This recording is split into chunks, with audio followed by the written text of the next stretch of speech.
People traveled from faraway villages to ask the old man one question: "How are you always so happy?" He lived in a tiny clay house, owned almost nothing, yet anyone who stepped near him felt lighter, as if standing beside him made life make sense again. But no one knew the truth. His happiness was not born from luck, but from loss, lessons, and a choice that shaped his entire life. The old man's name was Mr. Rowan, a quiet, gentle farmer whose smile felt like morning sunshine. Children adored him, young people sought his advice, and elders found peace in his presence. But Mr. Rowan wasn't always this calm. Years ago, he chased the same things everyone else did: status, approval, possessions, recognition. He too believed happiness lived in having more. Until the day everything changed. One evening, a troubled young man named Tari arrived at Mr. Rowan's doorstep, eyes tired, heart heavy, voice shaking with disappointment. "Please," Tari whispered. "Everyone says you know the secret to happiness, that I have tried everything and still feel empty. Teach me." Mr. Rowan studied him quietly, then offered a soft, reassuring smile. "If you want to learn," he said calmly, "walk with me tomorrow at sunrise."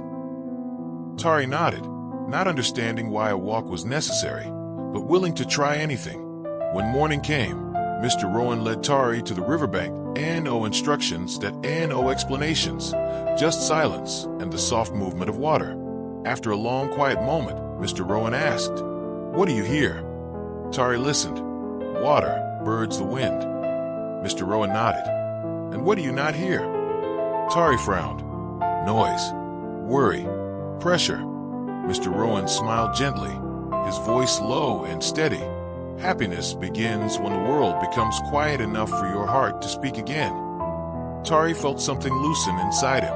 For the first time in years, he noticed the calm rhythm of his breathing. His chest felt lighter. "I didn't realize how long I've been drowning in noise," he whispered. Mr. Rowan placed a gentle hand on his shoulder. "Most people don't. To find happiness, we must first create the silence, where our soul can finally be heard." Tari followed Mr. Rowan as they walked deeper along the riverbank.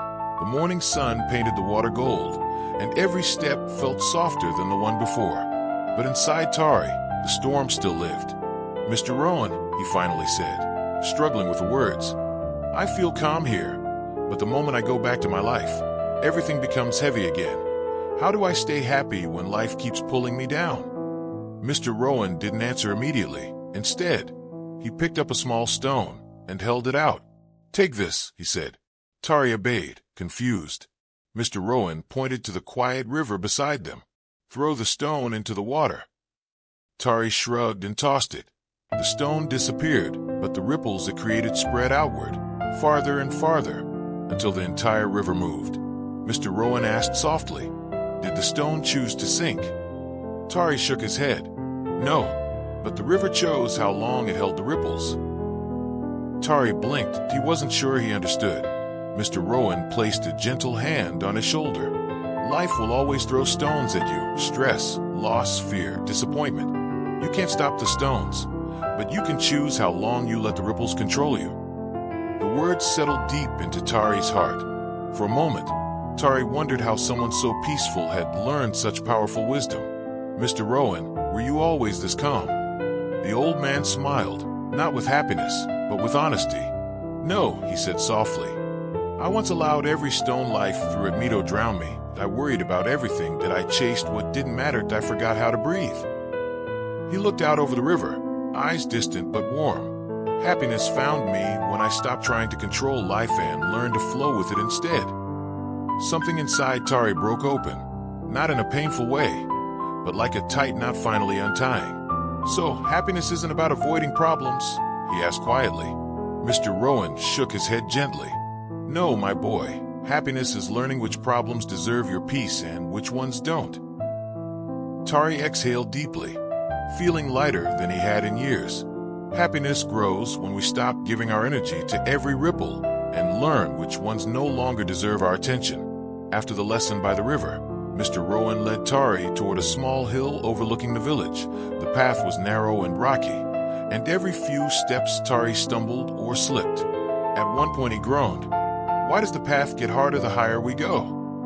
Mr. Rowan didn't answer. He simply kept walking. By the time they reached the top, Tari was out of breath and frustrated. This climb, it felt impossible, he said. Mr. Rowan finally smiled. Good, because now you're ready to understand the next truth. Mr. Rowan placed a heavy backpack in front of Tari. It looked old, dusty, and worn. Put it on, he said. Tari did, and instantly felt the weight pressing into his shoulders. What's inside, he asked. Mr. Rowan replied quietly. Everything you carry in your mind but never deal with. Tari froze. The old man continued. Every regret, every fear, every what if, every memory you refuse to release, every expectation that isn't yours. Tari swallowed hard. The weight suddenly felt heavier. Now, Mr. Rowan said gently, walk from one end of this hilltop to the other. Tari tried. The weight made his steps slow and painful. His breathing grew tight. Halfway across, he stopped and whispered, I can't, it's too heavy.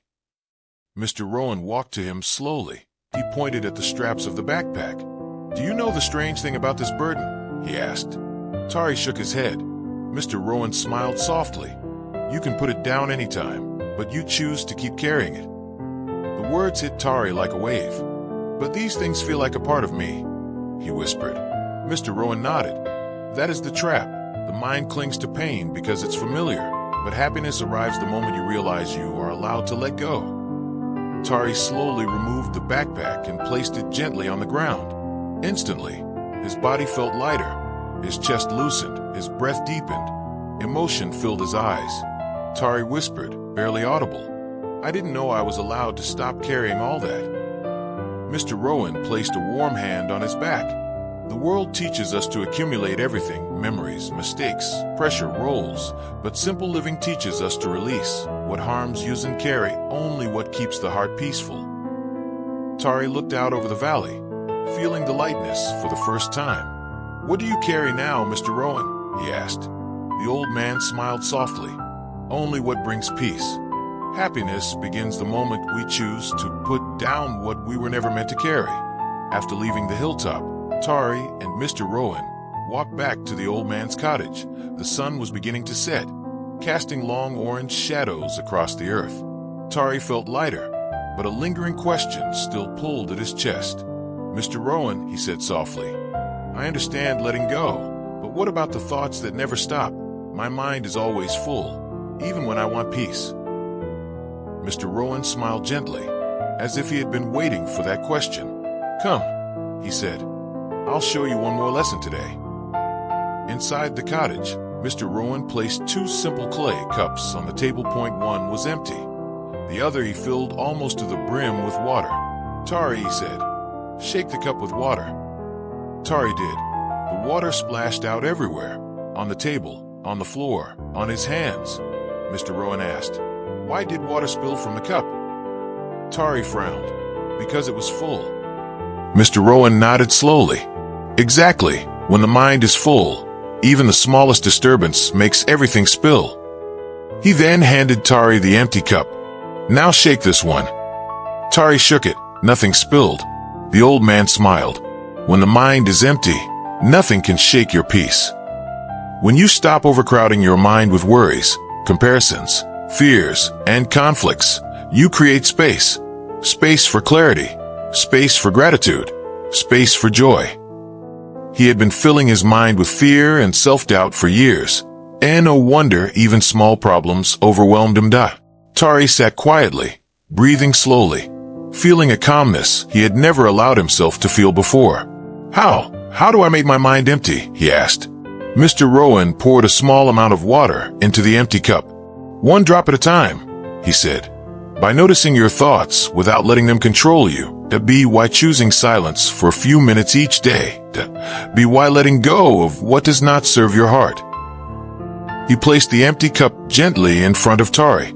A peaceful life begins not when we fill our days with more, but when we gently remove what steals our quiet.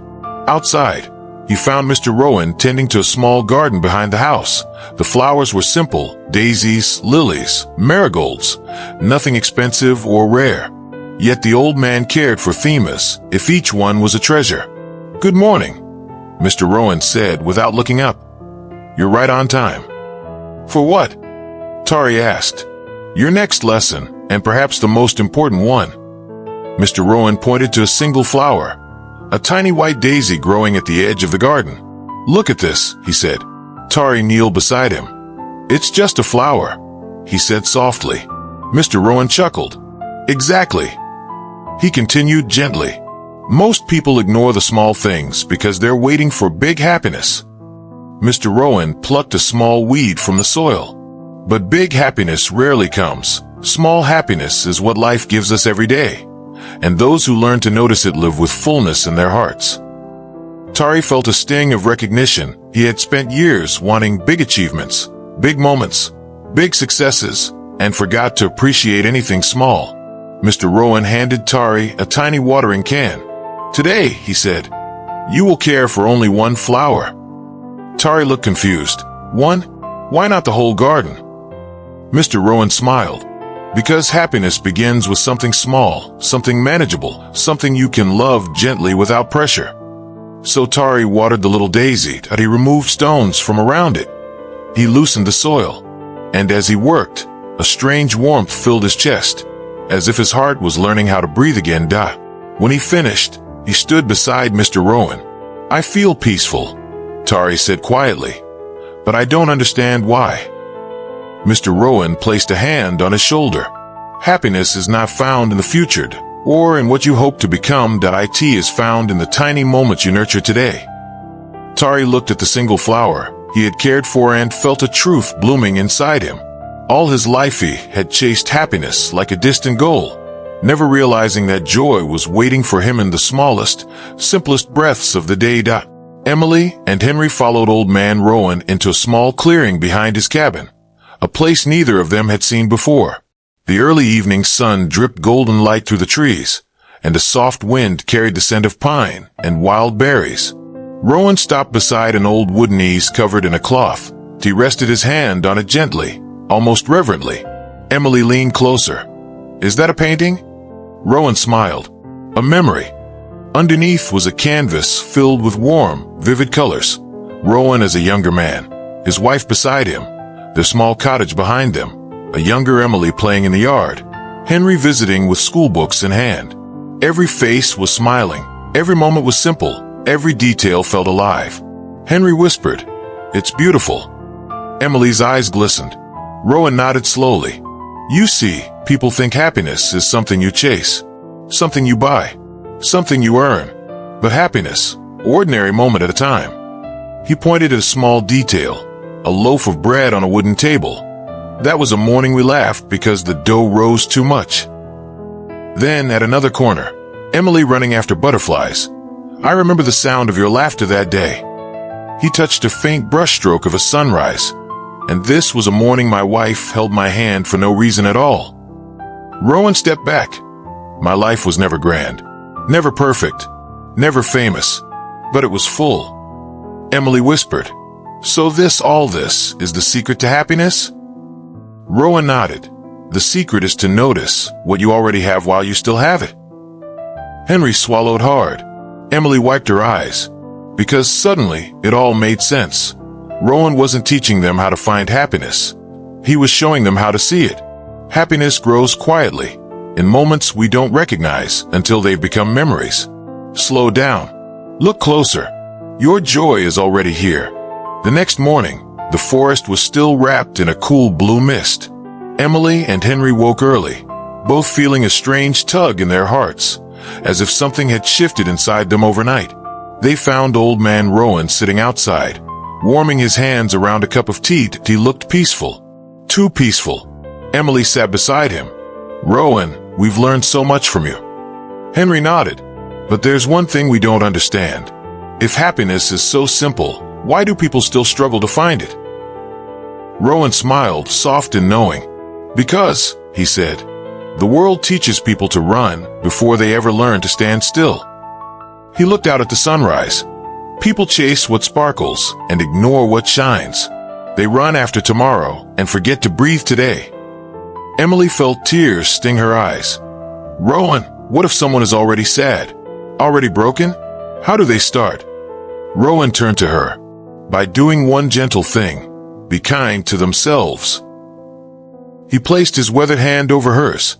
Happiness isn't loud. It whispers, and only a quiet heart can hear it. Henry swallowed a lump in his throat. Rowan, thank you. For everything. The old man chuckled. Don't thank me. Just live. That's all I ask. The wind rustled the trees, as if sealing his words into the forest itself. A few days later, Emily and Henry returned to Rowan's cabin with baskets of food and fresh paint, only to find the door gently swinging open. Rowan's chair was empty. His teacup sat beside it, still and silent, and his canvas, the masterpiece of his life, leaned against the wall, glowing in the morning light. Emily's breath trembled. He's gone. Henry put a hand on her shoulder. But look, pinned to the easel was a small handwritten note. Don't search for me. I'm where happiness lives, in the quiet places, in the memories we made, and in the hearts that choose to live simply. Rowan. Emily pressed the note to her chest. Henry bowed his head. The forest felt different that day. Not empty, just complete. As they walked away, Emily whispered, "We won't forget his lessons, will we?" Henry shook his head. No, because Rowan didn't just teach us the secret to happiness. He looked at the rising sun. He became it. And so, the old man's wisdom lived on, not in grand stories, not in loud achievements, but in the gentle, everyday moments where true happiness quietly grows. Happiness is not a destination. It is the art of noticing the small miracles woven into each ordinary day. Like, share, and follow for more.